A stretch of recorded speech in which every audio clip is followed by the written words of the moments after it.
Sa pink daddy. Sa mga nagmamadaling makalipat, mag-RFO no down payment po kayo. Wala kayong dapat bayaran bago pumasok ng Pag-ibig kasi zero down payment, zero equity. Si duplex house pa po, may sobrang lote, hindi ka na makikipag-agawan sa corner lot. May bintana ang mga gilid ng bahay. Ikaw ba ang gusto mo ba yung maaliwalas na bahay, mahangin, tipid kuryente, ang daming bintana? I-check mo po si Pagsibol Village, Pampanga and Cavite. Semi-complete na po, tipid hack na naman tayo. Painted walls na, may mga sliding windows na, may excess lot pa, ang dami pang bintana. Covered pa po ang kitchen area. Lahat ng ceiling, meron na pong heat insulator. Imagine mo 10,000 lang po ang cash out for water and Meralco and processing. Zero po ang mga hidden charges. So, zero down payment, zero equity, walang reservation, malaking bahay pa po ang hanap mo. Ito na po yun, oh.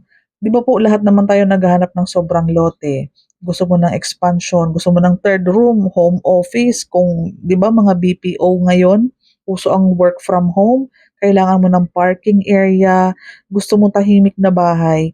Ayan, o hiwa-hiwalay po. Kasi pag nag-cover ka and nag-cover si neighbor mo, wala ka nang maririnig na ingay sa labas.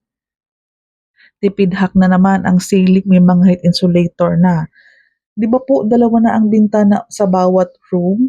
May malaking source ng daylight sa dito po sa may hagdanan, maliwanag sa taas, maliwanag din sa baba. Ayan po, malaki, mataas.